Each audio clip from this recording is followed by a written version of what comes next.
It's one of the things we're going to talk about. Anyways, we're going live in... Okay, live in 5, 4, 3, 2, 1.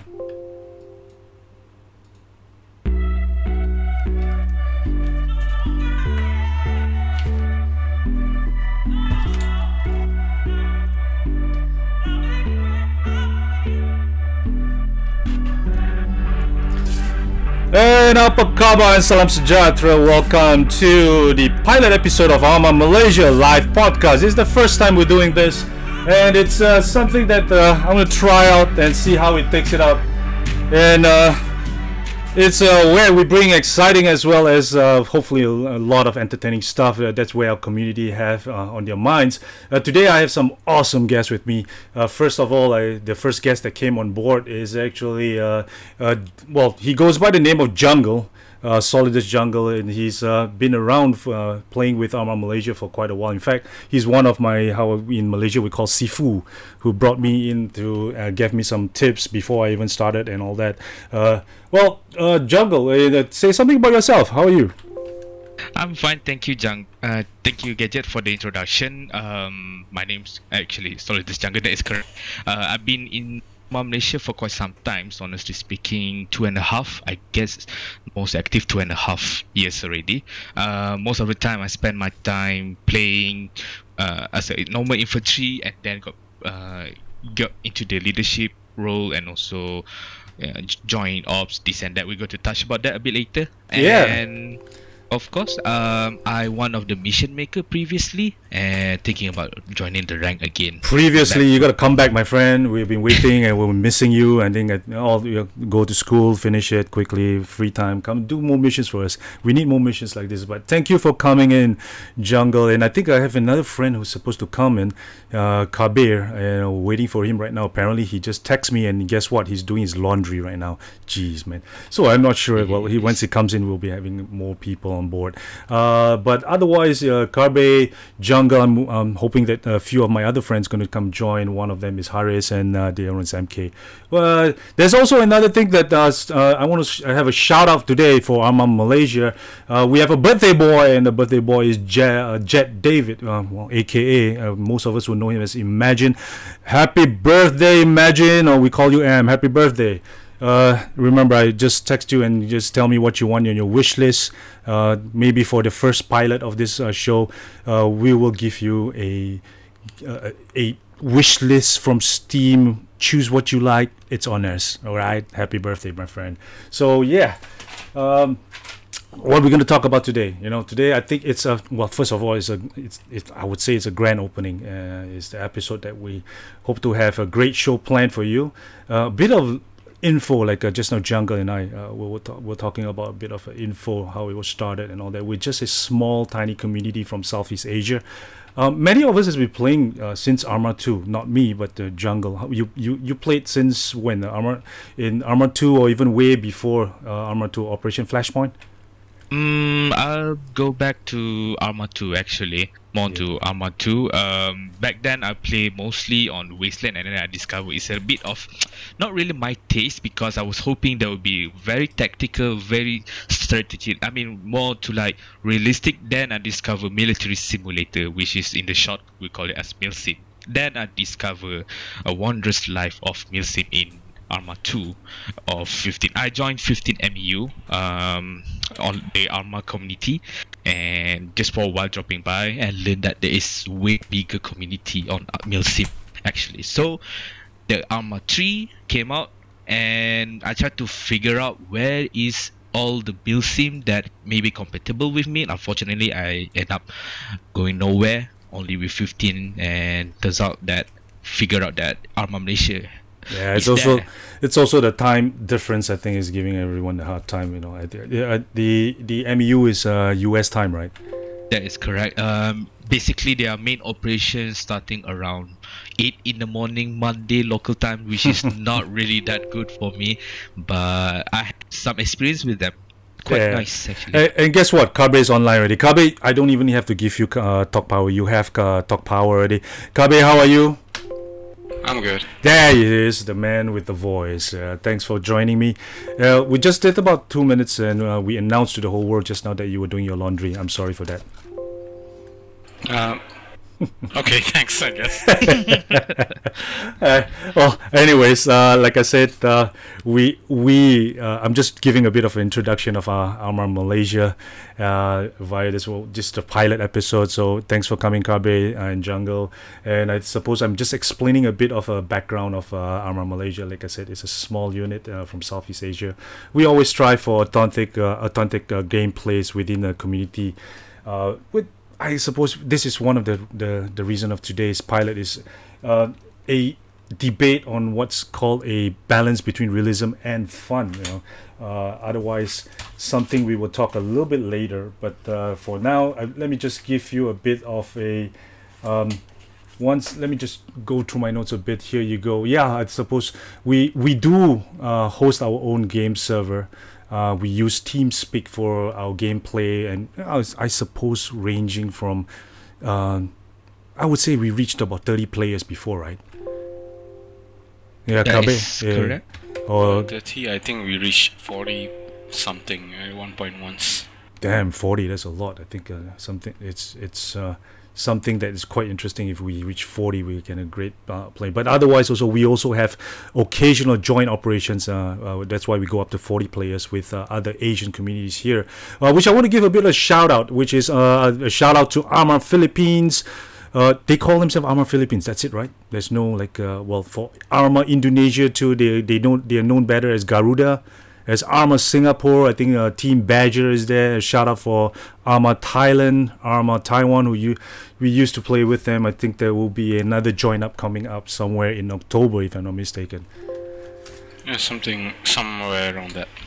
Cool. Anyways, before we go in that, again, let me just whoever's listening out there, I'm just going to say that this is the first time we're doing this, but while we're doing the first time, let me give a bit of of engagement here while we move forward. For one, let's not have any politics. There's no politics here, no religion.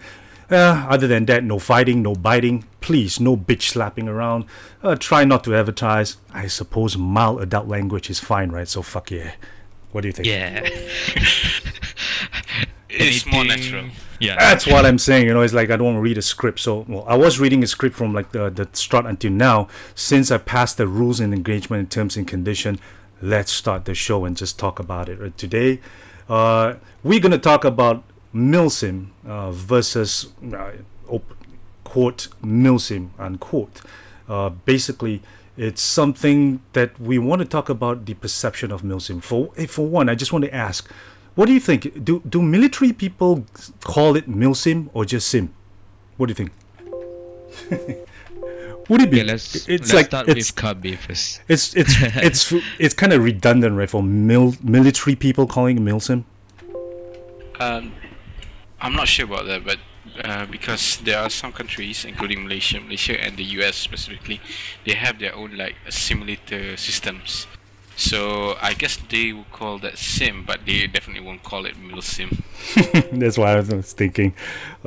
Okay, let's get straight on it. I think first of all, MILSIM. It's a short form for military simulator, or military simulation, I would say. But I think for virtual gaming in our community, especially ARMA, well, we want to fix it for ARMA Malaysia and says how do people perceive in ARMA Malaysia what MILSIM is all about. So let's maybe just start with a bit of discussion about MILSIM versus MILSIM in the perspective of game mission design. Kabe and Jungle, both of you are a long time what you call this mission designers for us, or even building all the different engagement for us for a long time already. So what is from a perspective of a game design or a mission designer for us, what do you put into these games to balance out what is MILSIM? Well, let's start with Kabe. What do you do? I know you have a tough time trying to get that balance. In fact, all mission designers are all having this tough time too. There's always people saying that, you know what, we should have more realisms, and then you have to balance out with some fun. So Kabe, what's your challenges? Like you said, it's the balancing issue because first of all, I hold to the fact that ARMA is by all means a game. That's the first thing. So first of all, I want people to be able to join in, have that experience, and then be somewhat as close to the real life soldiers if possible. But at the same time, I do not want them to come in and do military stuff that we all know that being in this military, you don't fight wars 24/7. You don't have combats 24/7. So you gotta be you gotta know when to have engagements, when to not have engagements. For example, if you go in, for example, mine clearance mission or IED missions that we like to conduct once in a while, we don't want one whole mission to be just mine clearance and just do scan, use your mine detector, scan an area and walk next to the next sector 1 meter at a time. We want them to have some alright, suddenly there's an ambush, so that they would be more aware and have a good experience, have a good time in the end. Yeah, I suppose you have a point to that. That's why we are talking about, would you call this MILSIM? That's why. If you were to do some, we have some groups who design small missions for us that literally has like, I would say, a patrol that actually lasts for 2 hours, just real patrol. I mean, some people enjoy that and some people don't. But what do you think? A bit, okay, Jungle, I think you, for your side, I believe I see a lot more from you. I would say you are a lot more strict when it comes to what you put in your mission. And correct me if I'm wrong, you would probably put 80% of strictness and 20% of fun, just to have the experience for people to really feel what it's really like over there. I know none of us are military personnel, but we just want to create something for people and just get them as close as possible with the experience. So Jungle, what do you do when you put into your missions? Alright, so first and foremost about my mission, I mean, we're talking about the mission making. Usually in my scenario, I try my best to give an authentic experience based on the bands on the. For example, they have their own operation. If Gadget, are you familiar with a YouTuber named Funker530? Oh yeah, he's been around for a long time, but I kind of Funker's kind of slowed down a little bit though. But yeah, I know Funker. Yeah, he's been active with the ASUS, if I'm not mistaken. But previous operation, I took inspiration from them. I read all the after report operation from the Wikipedia, for example, and try to make as authentic as possible. And also with my experience with the 15 MEU, thanks to them, they have really strict protocols and really have this working chain of command. That what I try to implement. The thing is that I wanted to create a scenario of event of let's say operation within ARMA Malaysia for starter, because role playing, for example, American peoples, I mean outside of our Asian people, when we talk to them about MILSIM, they're willing to go and role play into their characters. For example, a friend of mine, his name is Love. He willing to role play as a tank chief for the Titan 1-1, the Abram. And yeah, basically it's all about role play, and I pick the role play element into the mission, and yeah, you get the 80% of seriousness and 20% of fun, in the sense that fun is more to like enemy are just pouring non-stop until we all just happy-go-lucky with all our machine guns and all the magazines, empty rounds and this and that. So I took some of the inspiration. It's basically to cut into short about role playing. When people love to role play, they're willing to just go with it, like you mentioned earlier, patrol for nothing for 2 hours and then go back to base to do some reports, and we can proceed to another day where we just do some sweeping, like Kabir mentioned, done it, the IED cleaning, and then suddenly ambush coming up. So it's a role playing and also dynamic experience. Yeah, I suppose you have a point there, but then They are well. Okay, from your experience, what you did before, did people stay around and continue playing, or people start to drop from playing with people? You know, it's like this is not for me. Let's it's too heavy for me, and I just want to go, come in, get a few shots out. Have some fun, and then after that, just get some knowledge, and then do people fall? Kind of like drop out from games from what you used to have from your other group in MU? 15 MEU, most from what I know of, most of them are actually being recruited into the actual military enlistment, by the way, like the Marine themselves. So most of them are either joining Marines or Army, and either that or they just got caught up with the works, like real life situations. So it requires their demands like over the actual, in the game on the 15 MEU ARMA. What do you think, Kabe? Well, just so you know, I joined 15MU back in the day also, but I only stayed for a week due to work stuff. Anyways, what you said just now is true. From my experience, people, gamers especially, they tend to drop out if we get too serious, too military style, as in we have those ranks, we have those, okay, you must come here every single Tuesday night for 3 hours, must come there. When we do that, a lot of players, gamers, they tend not to join, they tend to drop out. But those who stay are the ones who are actually dedicated. For example, that's why, like in my missions, in my games, I make sure there's no specific rank you need to follow. There's no specific, this group must do this no matter what. So anyone can join any team if they want. There's no, there are some rules, but not too strict. Yeah, that's the balance we're talking about. Let's move on to the next thing. Being MILSIM, right?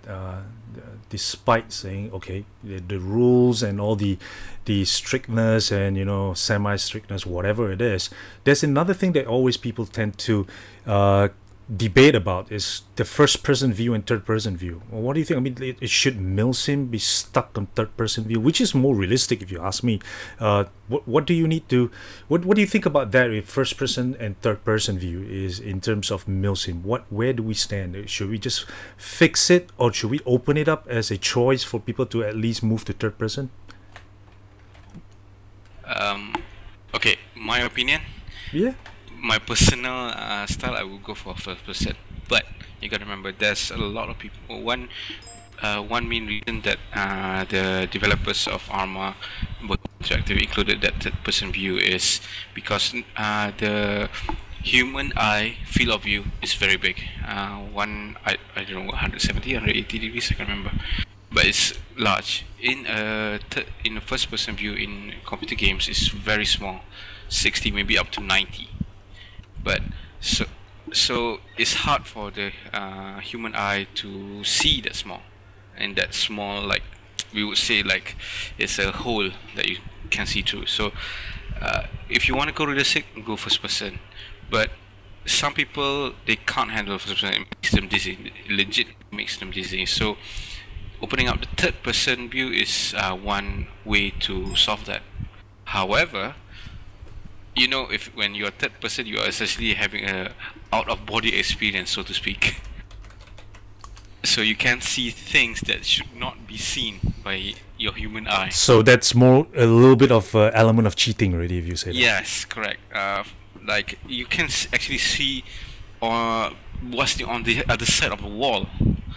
That clearly is not true. You can't actually do that, but yeah.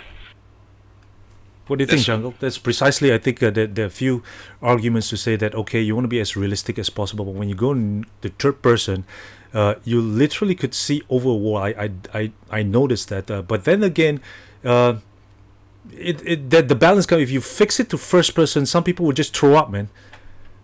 Unfortunately, then you have a few players that just couldn't take it, and that's like too bad. It's like, you know what?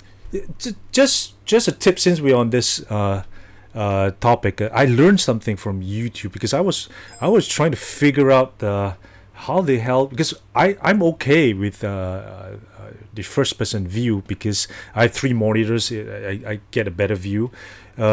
I don't throw up on the 3 monitors, but you know what? Since I got my Oculus VR, and I went onto Oculus VR, and oh shit, I mean, I pretty much couldn't last more than 5-10 minutes. Then I went into some research on how to stop or get better from this what you call this nausea feeling. I found that it's quite interesting that all you need to do is put like a tape, right? A small little tape. I taught one of our good friends, Apek, who is monitoring right now. Welcome, Apek. I see you there. You just put a tape, in a small little tape in the middle of your monitor. Every time you feel like throwing up, just kind of focus on that tape. You start to feel better. Over time, apparently your brain will start to accustom it to that first person view, and when you accustom it over time, it's almost like training your brain, and you start to feel better. That's something I just thought maybe I just tell people what to do, since I found out some of that. Otherwise, yeah, at third person, I believe there's an element of cheating over there. So then if you stop that, you stop people from playing who can't take it. So what do you think, Jungle? Okay, so third person and first person, I had this topic quite a while. I mean, it has been a debate for past, actually, honestly speaking, since I met Kloms, one of our ARMA Philippine person. He said that the reason why we have this third person in regards to MILSIM or casual or arcade or what's not is because of the technical issue. For example, few of our audience actually mentioned about the virtual reality sickness, in the sense that it can create dizziness, of course, and then when we talk about, for example, the previous ARMA patch before the Markman DLC, the AI deemed to be quite, let's say, much more perceptive than the human counterpart should be. So in the sense that when having the third person will somehow balance out, but also doesn't give the actual authentic or actual experience throughout the gameplay. So let's talk about the technical a bit. So now they already fixed it up, and yeah, I mean, first person should be doing most of it. I mean, first person should be the way MILSIM goes, but then we cannot have the same rules to the rest of us. I mean, some of us, for example, one of us may have a good experience. I mean, not going to have some dizziness, have some physical limitation on the view, and then another one will have like, oh, I'm okay, I'm not dizzy, I'm not going to vomit anytime soon. And then 15 minutes later, he AFK for what I go throw his vomit into the bucket to the next of him, for example. It's all a matter of, because this thing is subjective, honestly speaking. Some people have their own opinion, but if you're asking about, from my perspective, about third person and first person, I say if you can hold your guts on the first person, then go for it. I mean, it's actual way to play, and the AI is not really an issue nowadays because they already mimics to the actual players with additional mods coming out from VCOM KB, correct? And also the vanilla AI also mimicking the actual human interaction. So those third person to give our advantage, elevate the problem of the AI being too well perceptive against us is not actually a good thing. It's not longer valid anymore to put that as. So first person is all the way through from my perspective. And then we need to talk about virtual reality, VR, actual VR. If they implement that thing, then it will be a great bonus, and first person should be all the way through. I mean, third person is because if someone having a physical condition, I mean, our eyes, we have 150 degrees actually, but our focal view is actually 50. We can only see in front, but we can see a small gesture on the left and right a bit off. 50 meters is 50 focal length is our absolute focus, by the way. So yeah, that's my input. So too long didn't know. Basically, first person is all the way through, and third person is not considered cheating. It's just an option for you to because some people have physical problem for dizziness, this and that. We cannot have 100% people having no motion sickness, no any kind of problem at all. That's true, man. But can I add? you know what? You can, guys. You get, this is a talk show, and if you need to interject and argue over it, you know, I'm here to stop you guys from throwing any chairs if you don't argue. But talk to each other. Yes, go ahead, Kabe. I want to hear from you too. Okay, I guess in case, for the first person part, oh crap, what was I? I think one thing that Bohemian Interactive can do is add a FOV slider. So how does that work? What do you mean by FOV slider? If you see games like have you ever played Doom, Call of Duty, Battlefield, they have in their screen, your monitor, it shows a certain amount of angle you can see. So I'm not sure about ARMA. I think ARMA is locked at 60, I think. I'm not sure about that. But if you go bigger, if you go like say 90 degrees, so imagine you are seeing, you can see more essentially, but the world is more, how do I say, is a little more out of shape.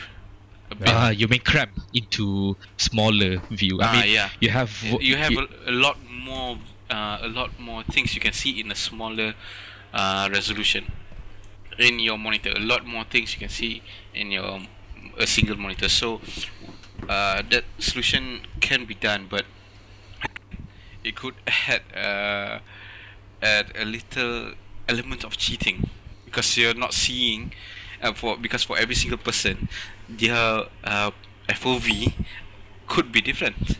Someone could still stick at 60 degrees and another person could go 90. That would be the person with the 60 degree FOV won't be able to see as much as the person with the 90 degrees. So that is another element of cheating, but it does help solve the dizziness issue. As for third person, one more thing I want to add is, as a mission maker, I personally hate the third person view, because when I'm zooming, I see some people like they're climbing up a hill, and then they switch to third person. Somehow they manage to see what's over the hill.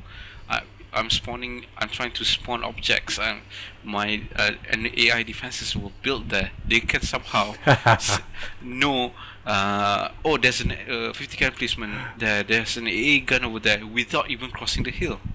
Which is totally unrealistic. It really hurts. As a mission maker, it really hurts me, because I want them to make a risk reward assessment. I want them to risk, alright, I need to poke my head off on the hill, look on the other side, see what I can see, and then quickly go behind the hill. I want them to take that risk, rather than, you know what, I'm just gonna lie down here on behind the hill and press enter on my numpad, and look, I can see over the hill.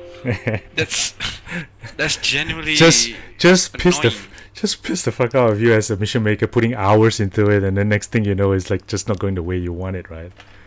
Yeah, I have to add that too. Like for example, that is behind over the hill. What about the scenario at urban, where suddenly you're behind a wall and then you use the third person to look somewhere? Yeah, there's someone at the behind the wall. That's what we just said. You know, it's like something that it's like an automatic periscope for you, and you could see everything over there. Well, if it gets worse with if it's TVTs, actually, that's something that is a no-no, I think. But otherwise, I think. Yeah, I suppose the third person view, it has to be a balance. From what I gather, it can't be just first person. It can't be all third person, that's for sure, else we have to go play another game. Someone is saying that if you want third person, go play CSGO. And CSGO is first person. Well, yeah, I suppose you're right. It's actually first person. What other games are fixed on third person? Gears of War, most RPG games. That's right. Star Wars. Look, let's take the case of Star Wars Battlefront. Yeah.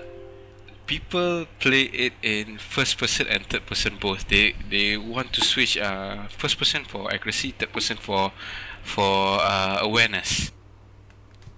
Yeah. So I guess it comes back to the argument where, okay, all right, third person can actually give you more awareness than before. In real life, you know, we can actually, despite ourselves, we see it in first person. We know a little more information on what's on our left, a little more information on what's on right. Well, but however, what we don't know is more information on above us, behind the wall. That's what the person gives. Little extra information that you might get. But comparing to the Star Wars Battlefront, let's talk about ARMA a bit. Well, for those who do not know, if you're on the first person, you can press alternate and move your mouse around. Can you tell me what does it do by doing so? It turns your head. The only game that you can turn your head independently is ARMA so far, from what I heard of. Maybe another sim like DCS and also Flight Simulator can do such thing. But, yeah, but DCS, you are stuck in the cockpit either way. You can't move your body inside the cockpit. Yeah, you're stuck there forever until you eject your pilot seat. We had that incident before on ARMA. Okay, so I have to reinforce the statement made by Kak about the third person is considered to be cheating because of the fact that you're going to gain advantage over the AI. I mean, yes, AI does have advantages. Those are the pastime. Nowadays, they really refer to the way on the AI. I mean, the AI, they won't shoot like blind people nowadays because they have their team leaders coordinating. They see through. I mean, as a mission maker, you guys notice that the fact that the team leader will do some identification first on the distant target. They will take out the binoculars and look out, and when they see it's a threat and also an enemy, start to just randomly fire accurately, of course, but just suppressing fire that might hit you in distance. I mean, that is nowadays, so there's no more excuse actually to just use third person. We have to go with the first person only. But then there is another problem that I want to emphasize on. It's about the condition, the health condition. Some people cannot take the first person because it can create dizziness. I mean, the introduction of the VR already introduced a lot of problem. I mean, we have lots of game with flashes, you know, this and that. I mean, for example, we take example the game. What kind of game that has a lot of flashes and also annoys our eyes? Okay, let's put Watchdog for example. They have this warning came out already. Usually they say warning, this game can give you seizure or something. So it's the same thing goes to ARMA. When you have the first person, it's create dizziness. Until we can elevate that problem, we have to give the option to the players, even though it's going to be a cheating. But I think if there is a developer able to give a mod, some sort of mod, they give third person, of course, but it's some sort of radar for each of the persons, so they can see through another side, but not see the entity. So they have to use their actual head to just peek a bit to the right of the wall and use their head to basically scan the area. If you get what I mean. So then they can see something behind them. All of a sudden there's an entity popping up. Yeah. Catching? No. Okay. Yeah, that's cool. Well, let's move on to the next topic. I think the first person is and third person is something that I suppose we have to just.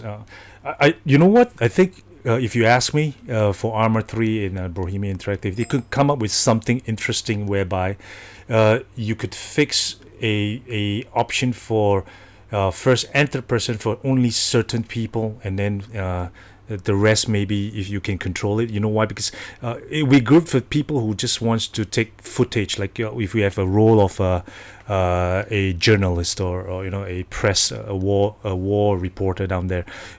For his content to be more interesting is like something when he takes when he records videos, he could take third person when, you know, from like a camera perspective rather than always from a first person, or something that they can switch on that level. Also, it would be nice for someone who be able to choose, or mission maker could actually do something to help that out. Otherwise, okay, let's move on to the next one. The next one I'm trying to figure out also that there was some people who's asking the gears that we use, the weapons that we use, should we limit it down to really to a point whereby it's really MILSIM?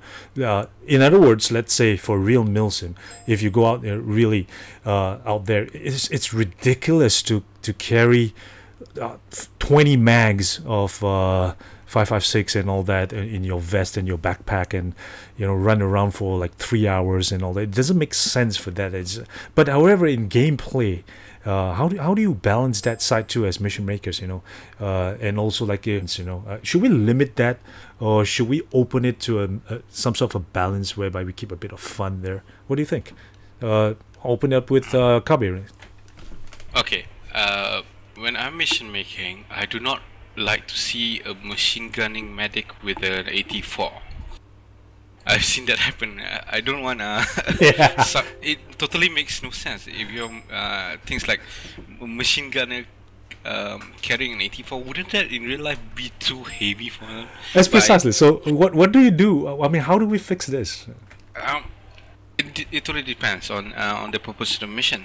Like if a mission would say screw it, fuck it, do whatever you want, then okay lah, machine gunning 84 is fine. But in missions where you want, alright, I want a certain degree of immersion. I don't want everyone to run because we're talking about equipment. We don't want suddenly there's a soldier that is using a Russian helmet, and if you're the US and your friend is using the Russian helmet, I tend to tell players, hey, you know what, you're clear to shoot him, because first, the equipment part is for identification. For equipment, for weapon wise, it's really hard to balance. We don't want everyone to have whatever weapons they want, yet we want, for example, like missions, we want the mission to flow smoothly.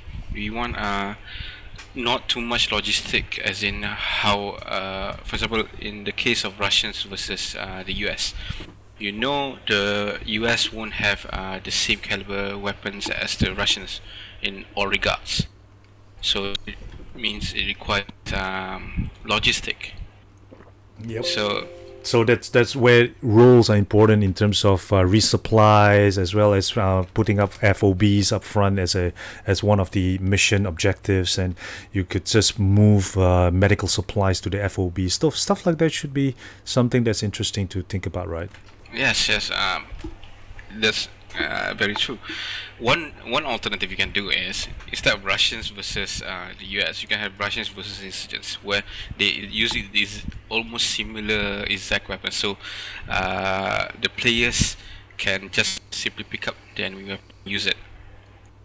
That would help. That's one interesting thing too. Is you could do that actually. So But what happens? Is it going to crash the server by having too many garbage on the ground after people get killed and all that, and you don't clean it up?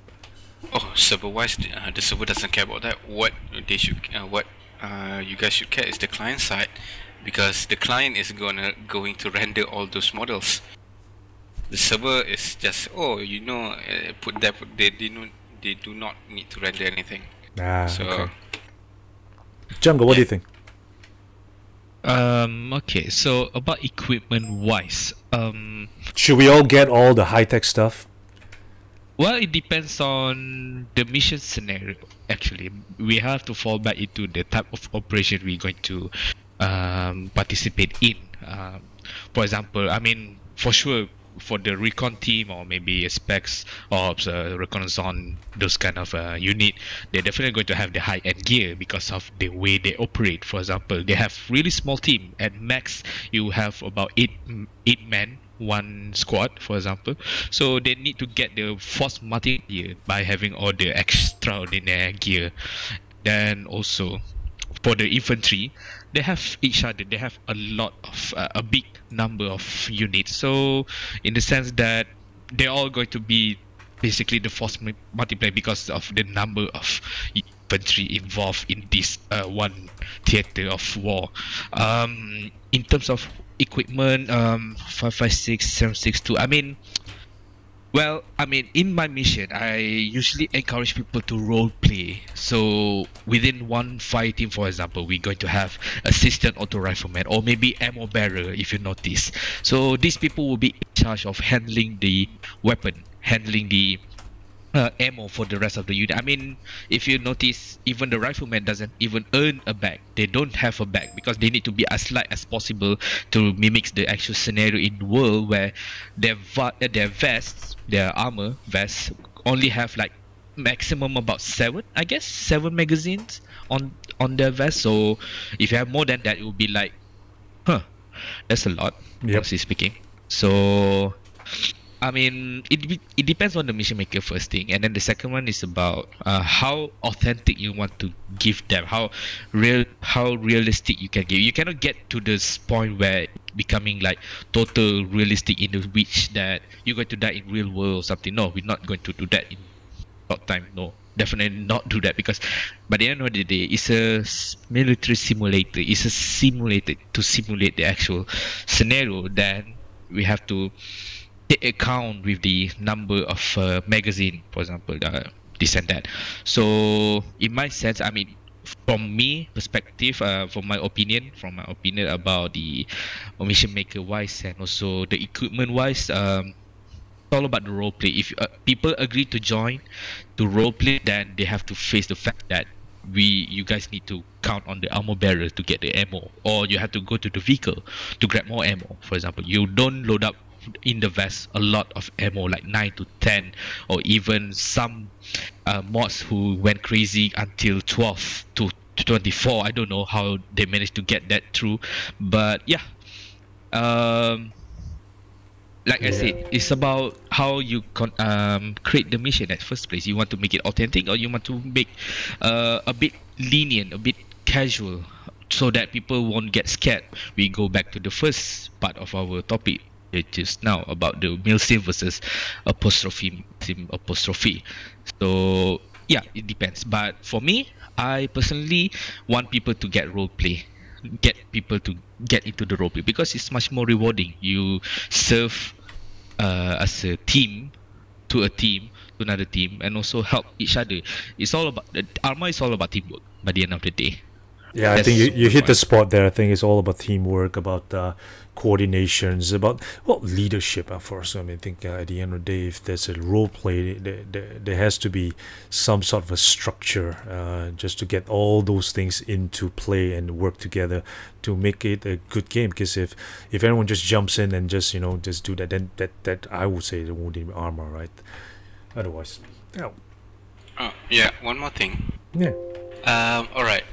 But in my missions, sure, I try to be as realistic as possible in terms of equipment. First of all, the US Marines, they get M16s, the US Army, they get M4s. Even sometimes I make mistakes. I remember the Delta mission I made the other day, I got the equipment all wrong. But for me, it's fine. In terms of what kind of equipment you can get, it's you can get anything as long as, first of all, like what Jungle said, does not disturb your roleplay, and another one does not disturb the mission flow. For me, in making missions, you must have a proper flow. You must have a starting, you must have a climax, and you gotta have a resolution, a proper resolution. So I try not to be too realistic. Sometimes sure, I'll get maybe the MX rifles for the US Army.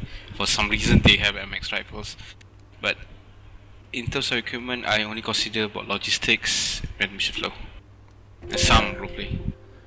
Yeah, that's cool. And for those who just joined us here, we're talking about in perspective. This is the first pilot episode for podcasting for ARMA Malaysia.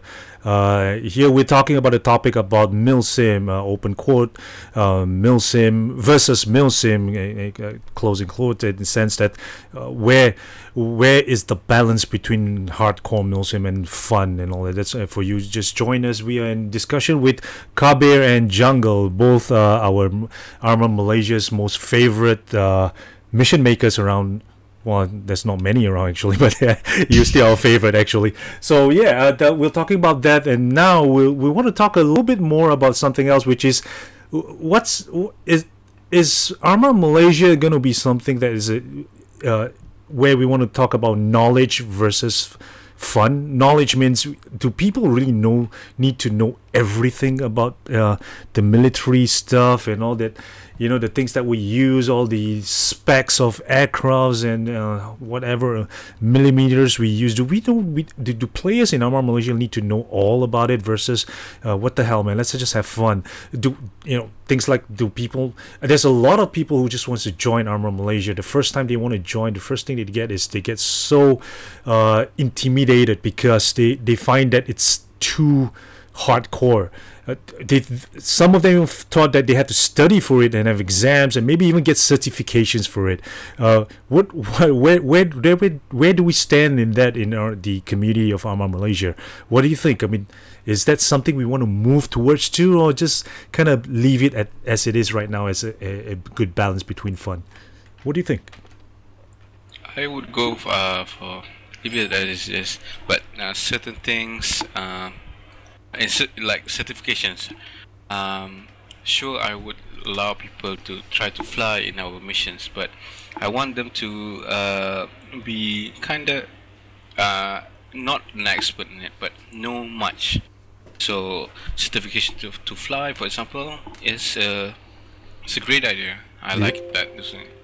Yeah, I'm on your side, because we don't want to have some guy who just jumps in and then come to do it after a 2-hour mission, extract you just to really just hit a 3 and blow up and kill 2 whole squads for no reason. Oh man, I mean, yeah, that happens. So yeah, I suppose there's some certification you need to do, and that's where I suppose that people who are interested needs to put in some investments in times to at least go practice, train, learn a little bit more about it before you.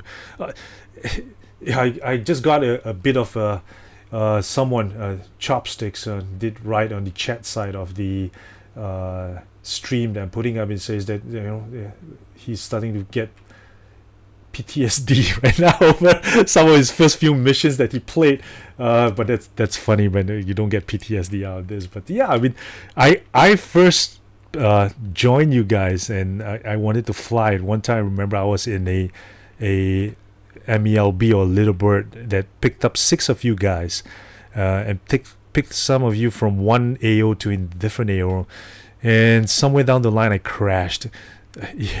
That was one of my early years playing with you guys, and guess what? I actually couldn't sleep for a day. It's so funny because I could hear you guys screaming, and this is the first time I played this kind of a game. It's really a good feel sometimes, but yeah. But then again, there's also a thing that playing this kind of things, there is a seriousness of what's happening in the real world. So that's something that we have to think about. Whether fun versus what's happening out there is another thing that we talk about too. Maybe another day. That's what we call immersion, by the way. Yeah, I suppose the word immersion should come in strongly. Well, other than that, well, let's Jungle, what do you think? You prefer it to be a full strict certification kind of a community for us, or what do you think? That is rather interesting question. I know some of them. I tried to get into one of the ones in the US. I won't say the name, but damn, they sent me a whole bunch of forms that I had to fill up for registration. That's one. Then I have to go through like a checklist of stuff to train before I could even join them. Oh wow! I think I understand what you're trying to say there. I mean, I had that experience before. With 15, I was initially joined in as a normal grunt. I mean, normal infantry, joining inside this India platoon, India's team. Then again, because I most of my time experienced inside the tank crewman. I was in Titan 1-2 last time. It was for like 3 months actually, because of the fact that I have this problem with their timings, operation, this and that. You have to prove yourself first to the captain of the platoon leader of that. So basically, it's all about the experience. You having more knowledge with your field. I mean, your field. What call that? The role that you're going to join in is actually good because, well, ARMA and the fundamental of it. I mean, without all the additional mods, this and that. It is already simulated. They try to simulate all the bullets drop, for example. The bullet, when you push too hard, the barrel will expand and you start to have this accuracy. Instead of you see the bullets go straight, it's just going to a bit deviated, to be to the left or to the right. They simulate everything inside this ARMA. So to have a bit of knowledge, additional knowledge in like real world counterpart into the game is quite okay. It's okay as long as you don't go overboard with it. I mean, some people within the community, for example, we don't chase people. I mean, that's why I thought overboard. Should as a well, you know, as ARMA Malaysia is starting to get really popular right now. I think we have like 1,000 members on Facebook right now. We used to have a very, from what I understand from all the seniors that I hear them in a WhatsApp group and all that, they were saying they started off with just 5 people playing. Right now we have like 40 people that's active, and there's almost 1,000 people looking at our Facebook right now. Well, as it gets bigger, do you think that we have to have proper structure right now and start doing things like applications and, you know, to the point whereby you might even need to approve applications and reject some people? Is that something? What do you think? I mean, guys, come in. You guys have been around longer than I've been, so you can't deny the fact that it's getting bigger. Is some structure has to come in, right? All right, so I think I'm going to pass to Kabi first because me and Jagger, I do believe we are at odds regarding this issue. Cool. I think so. Go for it. I think we start with Kabi first, then we see how it goes. Me, I would like to leave it as it is. I want it to be as open as possible, as accessible as possible. I want people to just be able to say, hey, I want to join in, I want to play. What do I do? Okay, just come to our server and download our mod, and we'll assign you like a a mentor or something like that. I want it to be like that. I kind of dislike the fact that you need to fill up forms. You need to go training, because if you don't go to undergo training, then you can't go to missions. I don't like that. Yeah, I believe that the best training is really just joining us straight away. Yeah, I have a cousin. I mean, shout out to you, Hawk. I mean, I know you've been trying to join us, but he was so intimidated. He's been texting me, you know, Gadget, do I need to go through like a structured training, you know? And he's so afraid to join us. I said, no, buddy, just come on in. The best training is just to start with us. You know, you try by fire, baby. Yeah, the poor guy joined us, and he got lost like 500 meters or even a kilometer the other way. He was walking the other way. That's so funny, man. But yeah, I suppose that's how it is. I think Jungle, what do you think? Okay, at first I mean, if you ask me this kind of question a year ago, I'll say completely opposite of Kabe. But now I think I can be a bit lenient on this speaking, because in ARMA Malaysia especially, we have these people who, people join in because of the fact that it is open. Okay, it is everyone able to join in and learn things bit of two about this. Okay, so I mean, if you design a mission that requires a proper structure, then we have to create a dedicated group for it. I mean not side away from the ARMA, I mean within ARMA, but we have a proper organization that it says that in the future, if we're going to do role playing, actual role playing, we're going to use that list. It's okay. I mean forms, all those kind of thing is getting too formal, because by the end of the day, the rest of us have to commit to the real world. For example, we have some people who are still studying, we have people who are still working. I mean, there are people who are already retired and also if you get what I mean. So yeah, so when that happens, let's say when that happens, like as people start to grow, I suppose there has to be some structure whereby we have to start appointing a brigade commander, and then go down to different. You will have an air wing that needs a air wing commander by itself. That that's like a huge company structure all by itself already. We have to start thinking about that, right? I mean, for example, we can take example for our daily event. I mean, our one whole week daily event of the operation, like Kabe, Roy, Azring, and also some other volunteer mission maker who join in back and forth about they go for open, so whoever fill the slot will go and role play their own slots. For me, I mean, if you want to go to structure organization, we have to see, I mean, if the player actually sign up for this kind of things, whether or not they're interested with this very strict. I don't think people join the ARMA mission because of they want to get really strict about it and they want to progress their time to time, because they have another commitment to the real scenario, for example. So that's one thing. And then let's say joint operation, that one we may able to include. I think we done it before, correct, Kabe? It was on the first, and it turns out to be quite successful because there's no actual progression. It's just a very strict role play that you have to join in, because it will give a smoother experience. I mean, if you go in for a smooth entry to the server, I mean, role slots, this and that, then I mean, to make it much more easy, I mean, to make the plan, the execution faster, then it's okay to have the structure organization. But if you want to talk about role play and to have your rank progress from private, I mean, from, let's say, from recruit to the rank of captain, for example, then we have to tell them that we are serious on this, and I don't think people will commit to that, because of course by the end of the day the actual life will hit us really hard. It's just game. I mean, yeah, actually it all boils down, it's a game, you know. I just have some fun, but you get so immersed into what we are doing right now.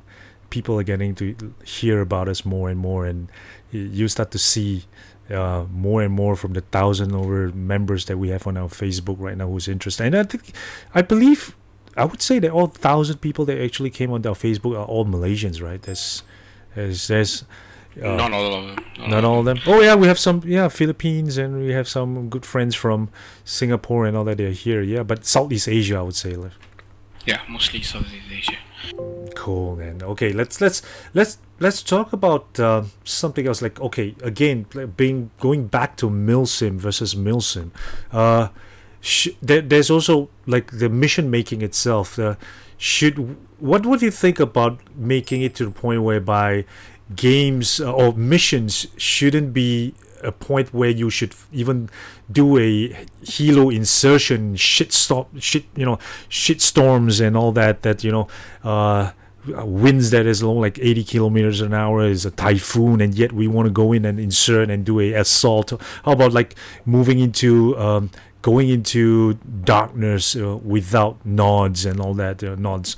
Is that something that also that we should consider? Because if you eliminate that, then it takes away the other part of fun. Fun is something that we want to also make missions. So flying in shitstorms, I have to say, it's fun. I mean, but is it realistic? Nah, but I suppose that's where the balance comes in terms of MILSIM versus MILSIM. I think you have to bring in Azrin, because he will definitely do that typhoon and all the hurricane. Yeah, that's what Azrin's been doing missions since God knows how many years. Can you imagine? The beginning of ARMA. But then again, can you imagine him doing missions after missions after missions with just no fun in it? I don't know. Yeah, it's hot. Yeah, it gets kind of tiring. So, but otherwise, I would say that I suppose where I stand, I want to have a balance. But there are some people who's really interested in the immersion. For me, if you want to have a mission with helicopter having this wind of 80 km/h, I'm willing to do that. But put it this way, I'm worried the fact that there is it's a tip of you are walking in the thin line between you're going to ruin another people's experience and also you're going to enjoy the rest will be like whoa, Yeah, I have the I agree. adrenaline rush. So there is a risk over there in the sense that what happened? Are you confident enough the pilot were able to go through a hurricane helicopter, little bird against a hurricane, for example, that they will survive by the over the landing zone of a designated landing zone, for example? Will he survive? If he doesn't survive, it will be the end for the rest of the passenger, and it will ruin those people's experience at first place. So it's a gamble. So Yeah, I usually think from my side, I suppose what I'm trying to say also is that, you know, you're right. I think it's not just the gamble, but also the challenges that mission makers have to do in all angles, thinking about the situation of being realistic and then fun, not to mention different people with different specs of PCs, whether they can handle the FPS and all that. Oh god, man, I you know, hats out, guys. I mean, for the mission makers out there, I have to salute you guys, putting all that variables into something to build fun for pretty much all of us here. And I would say that it's also something that is done out of your free time and your passion. And then I just want to extend that on behalf of everybody who's active on ARMA Malaysia, our true gratitude that you guys have been around doing missions for us. And, you know, so thank you, man. I think guys would be putting in some comments, just say, you know, give these guys some acknowledgement, man. You know, well, yeah, sorry to cut you off, guys. I think it's coming through about 40 plus 45 minutes. I think we'll try to keep it to an hour as we go along with this. This show is the pilot show, the first episode. If things goes well, I'm trying to figure if we want to do this with other topics moving ahead for ARMA Malaysia. I think it's something that we want to do maybe once every 2 weeks, you know, something like that. Depends from what I get from the people. Feedback. So, you know, guys out there, whoever's watching this or listening to me and Kabir and Jungle, and possibly you get more and more guests coming on board from ARMA Malaysia to talk about the things that we do. Leave a comment, man. Tell us what you think. Tell us what you like or not. Subscribe to the YouTube of all of our streamers and all that. And so let's move to one more really interesting topic before we open up for some questions on the ground, open up some callers who's on TeamSpeak right now and give them a chance to speak to us. This is a topic we want to talk about: discipline, protocols. Yeah, disciplines.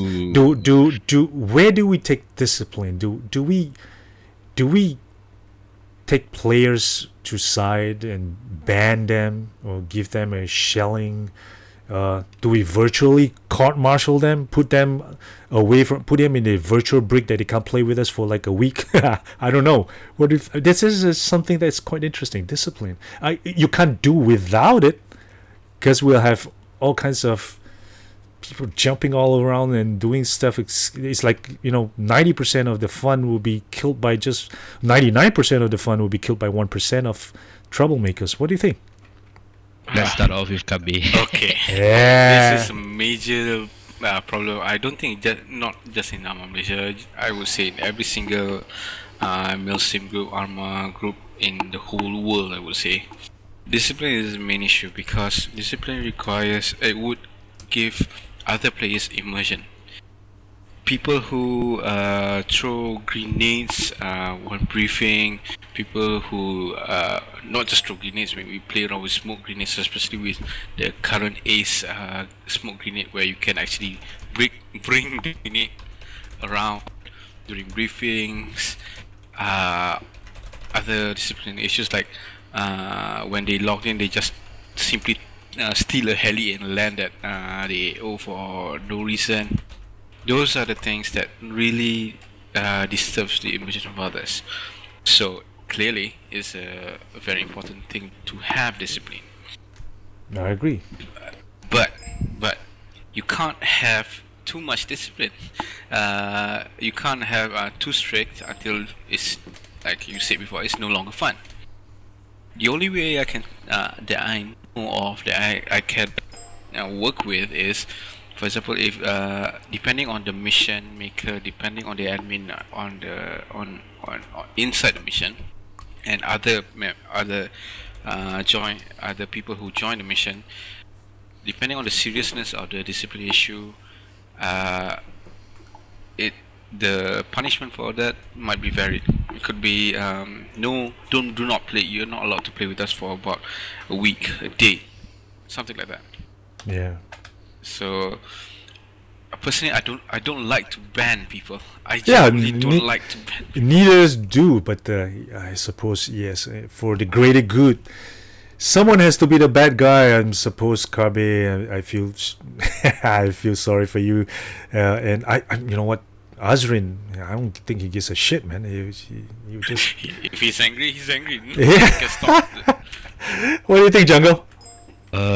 Me personally, the thing is that about discipline is that, okay, people can just go and shit talk to each other on the radio. You know, we having this radio discipline for quite some time. Everyone just keep on talking because of the task force radio decided not to block off, you know, the one-way talking, so they didn't do that. Okay, so discipline, like Kabi said, actually, I'm going to reinforce a bit just to add in a little bit, in the sense that if you're going to act like, for example, An like ass. troll, Goddamn ass. Oh, act like an ass. totally jerk, you know, totally ass about it. But when you affect the game of your assness to the rest of the community, that guy will get into trouble actually. So in the sense that you can go becoming genuine exquisite cunt about it, but if you're going to use that kind of attitude and affect the rest of the member, for example, you throw a grenade during the debrief, you know, that thing happened before a lot of time until the rest of us decided to use a script to block any kind of weaponry triggered inside the base. It will ruin the moment. I mean, the platoon leader having the debrief, like getting serious. I mean, look at the map, guys. Okay, we're going to point this thing, and thank you all, you doing this. And then suddenly, it's all black. All sudden, all of went quiet. Because why? Because someone decided to just either throw a flashbang or decided to plant a C4 and blow us up during the debrief. Discipline, like I say, it's 50-50. If you go too serious, people got scared about it. I mean, our community compromising a lot of people who play semi-seriousness, and another one who take it too serious. There's always a thin line between what is too much fun and fun, you know. Yeah, unless if we already notified them that, okay, this is a very serious one, so if you guys are going to mess up, we're going to ban you forever for something like that. It is possible. Actually, in Philippines, they enforced to those. They did those, so, especially Cloms, and also, if I'm not mistaken, Hero, whoever didn't take the mission seriously, boom, profit. They're going to get banned forever and notify the rest of us. It happened before, if I'm not mistaken, during the joint ops. Correct, Kabi? Yeah. Over the channel where a guy admit that he's some sort of like additional side mission that he need to exploit and becoming a traitor of some sort, in which that Azrin never told there's such thing, and the rest of us were like, oh, okay, we have to act out. And yeah, the task force Philippines got pissed because he couldn't control him being a troll. He banned, and yeah, I mean, we can do that, but then let's say it's discouraged. We're more on teaching people to be. Yeah, I think that's important. I think there's a lot of things that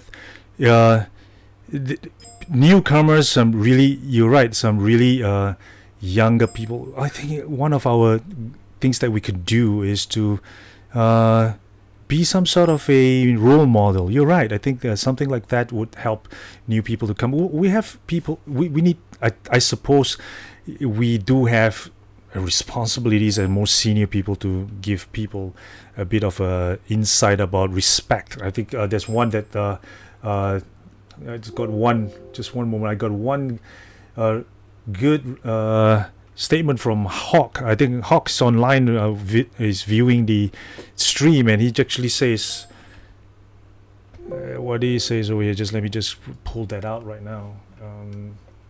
There it is.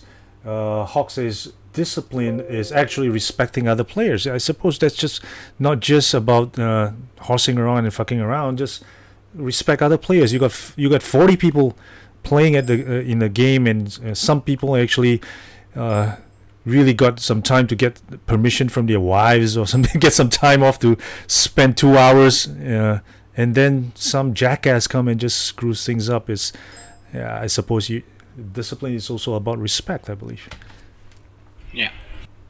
And one more thing, I would say there's the ones who I usually see, the ones who complain about, oh, why too serious, why too disciplined, are the ones who make this kind of argument. And this argument really irks me.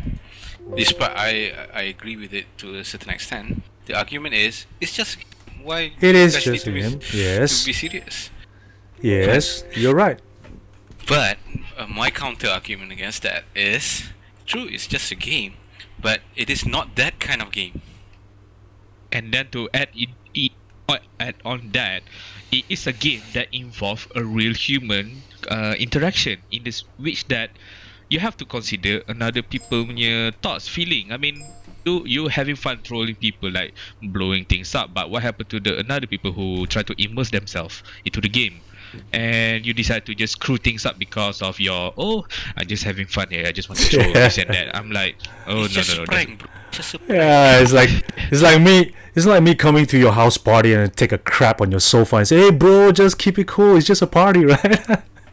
So there is a limitation of troll, for example. I mean, Kabe and me myself as a mission maker also did some, fun part about to the players, but there is a limitation. There is a what call that? Like I said, everything we talk about, there is a fine line between becoming a total jackass and also jackass in the sense that he's going to ruin everyone's experience. Another one would be like kind of like, haha, everyone just laugh after that, that's all. So something like that. And then where we have this talking about the ARMA and also VB game or not game.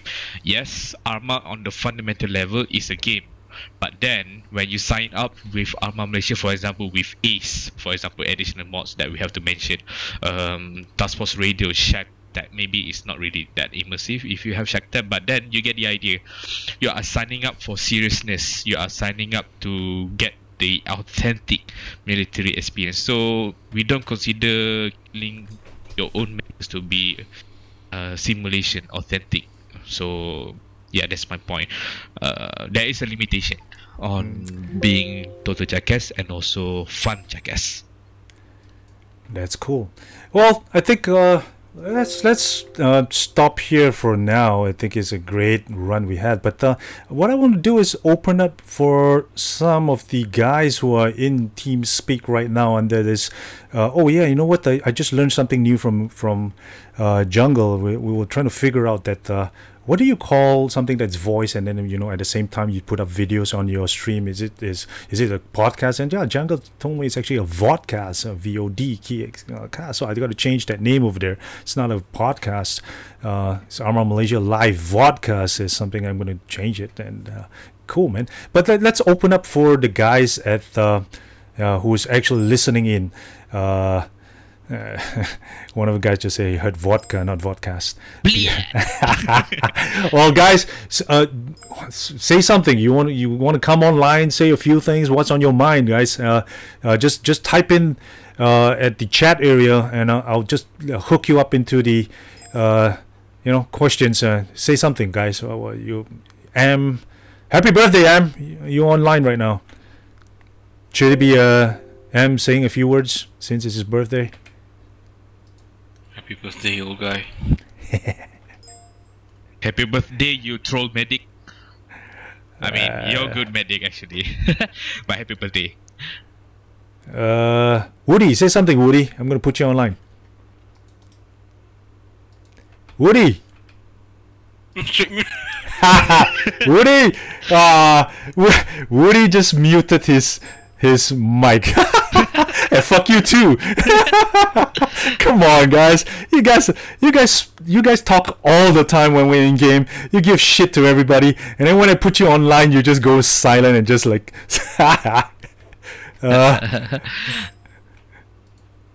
Oh, that's unfortunate. You're online, Em. Happy birthday, Em. Imagine you're online. Say something.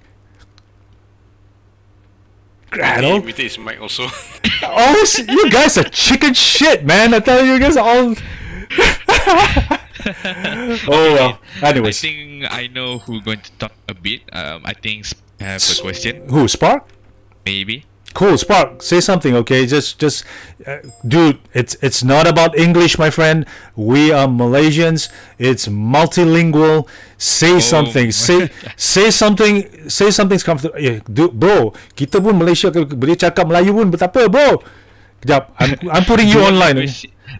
We are dual language. Malaysia is actually more than dual language. We speak English. We speak Malay. We speak Cantonese. We speak Mandarin. Hell, man, we speak Hokkien. Sabah and Sarawak. That one. Kadazan, and all that shit. Okay. There's a lot of language we have to in Malaysia alone. So. Okay, Spark, cakap sikit, Spark. You mesti ada question punya, cakap. What's on your mind, Spark? Ada apa-apa? What's up, Spark? Hello. Well, to be honest, I don't have a lot of questions, but cool. Just some people. I got some question for the mission maker. Actually, usually, how long does it take to make a mission, to make a very detail of it, to make the more realistic of it, just to make a one mission? Yeah, we've got two mission makers here. Has been around. What? The floor's yours, guys. Kabe, Jungle. We start off with Kabe first, I guess. Okay. Two kinds of missions that I make these days. One is the full-on Zeus. That would take just literally, I would say 2 to 3 hours, because I need to set up the loadouts for every single human beings. And then all the AI units I can spawn when I'm Zeus. That is Zeus missions. But previously I made missions that does not require Zeus. The AIs were actually pre-placed in during the mission. That would take days. The fastest that I have made was 1 day, when it was a mission relatively simple, relatively brainless. But right now, due to the fun factor and due to the surprise factors, I do missions as Zeus, so it would take to me about 3-4 hours to make, because I already have a template to refer to. If I don't have a template, yep, minimum 1 day. So yeah, that's from me lah. You've been making missions for what, like 4 or 5 years? Oh, that's too long. I would say 2 years. 2 years, and you've been playing for at least 5 years. Yeah. Cool, man. What about you, Jungle? For me, designing mission. I mean, Kabe knows well how I conduct my mission, in the sense that most of the time I'll go with manual, in the sense that I playing as a Zeus. I love to engage into the mission. I mean, when ARMA introduced Zeus, it is a dynamic. It's a godsend, actually, because it's like you're having a live mission editor in which you can invoke, like for example, sudden ambush, sudden mines, and then all of a sudden everything just went haywire, all quiet, and then boom, everything just like, oh god, some bullets everywhere, flying there, flying this, she's been going down, and then suddenly quiet all of a sudden. So I'm more on Zeus, but in the sense of preparation, I also do some of the pre-placed AI, of course. For example, like HVT mission, where you have to eliminate, or placing the critical object just to give immersion. So I love to give attention. I give attention to details when I'm designing a base, for example, putting some ammo box. Although you cannot access the ammo box, unfortunately, but I love to give the first impression and also the in the game impression. Like you have a table, laptop, this and that. So it can go about. Well, if you're not familiar with the editor, for example, nowadays we have Eden editor, which make a lot of things much easier. Honestly speaking, like you have undo button. Oh my god, that's a good thing. Thanks Bohemia, by the way. Kudos to them. It can varies. I mean, you can go create a template, have a base or this and that, and then it can goes to you create a totally from the level of plane to actual able to run the mission. It can goes from maybe if some people can goes to speed run about it.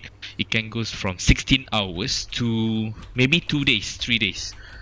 Depends on the how intense your mission will be. You have to consider about optimization, this and that, trigger, mission description. You have to think. You have to give a thought about it. You have to give a good introduction, how it goes and how it plan, how many enemies, what, where the player is going to encounter the enemy. You have to consider about those. So it's going to take some time, but the fastest time you can design mission, very simple. It's going to take about 3 hours, but in detail, average 16 hours to 2 days.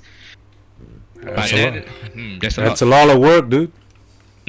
One more thing, I found out when making Zeus missions or any missions, the annoying part is making the documentation for the events. Yeah. The briefing part. That is the most annoying part. You have to give a storytelling, right? Yeah. So I need to make an excuse. Why would a US Army regiment suddenly have a T-72 for some reason? I need to give a proper realistic say, not the mission is gone. And then So you I have need to think that consider also. there's one time that why goods have IEDs. Why? Yeah, got them reason for that.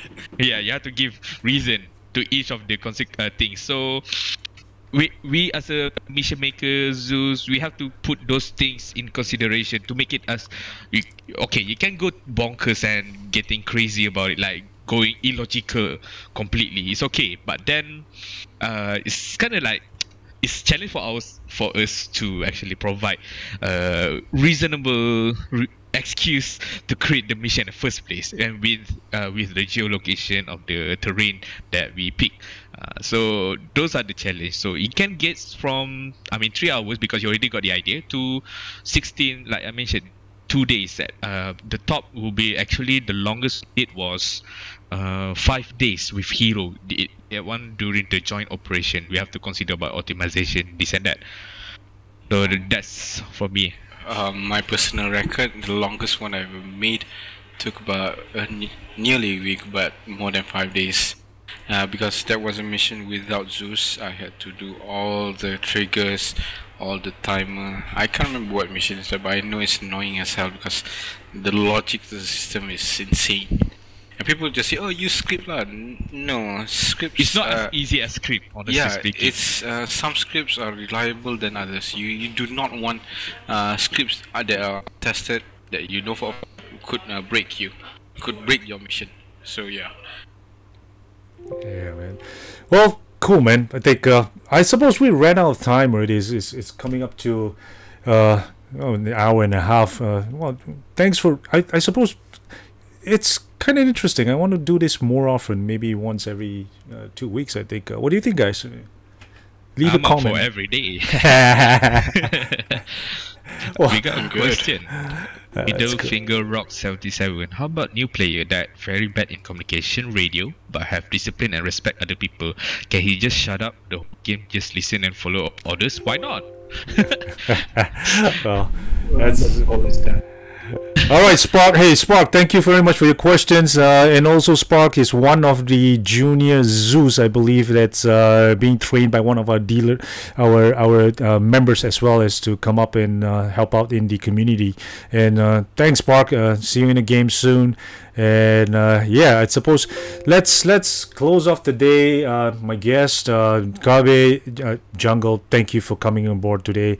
It was quite nervous to do this on the first time, and to be honest, it's not even the first episode for this. It's actually the first time I'm actually doing a vodcast, and I'm messing around with my 3 monitors right now with all kinds of stuff to put online with videos and switching and all that. But yeah, so just before I close, I hope you all enjoy the show. We're gonna do this more often. For those interested, check us out on Facebook. We ARMA Malaysia, and you could find us from ARMA Malaysia, well, www.facebook.com/group/ARMA Malaysia. You see us over there. And otherwise, also, if you like to, it'll be great if you could subscribe to my YouTube Gadget 70 and also put some likes, and I'll take as put in some feedback on what I'm doing good, what I'm not doing good. Also, for all Malaysians, we're celebrating Hari Merdeka this coming 31st August. Selamat Hari Merdeka, and also to all those who are celebrating another holiday right after Merdeka 31st is the 1st of September is Hari Raya Haji. For those who are traveling to all your hometowns, drive safe, buddy. Make sure that get some sleep, and it's going to be a long weekend. It's school holidays in Malaysia too.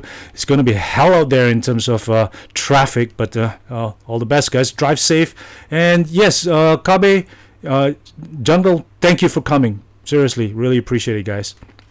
Okay. So there is no problem for me. I would love to join this podcast actually.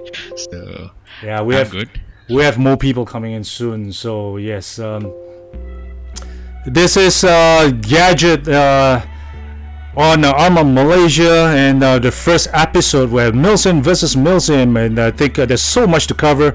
We'll do more of this and see what we can do with other topics. Keep tuned, stay tuned, and we'll see you very soon again, guys. So enjoy some of the videos I'm going to bring up, guys. Gadget out.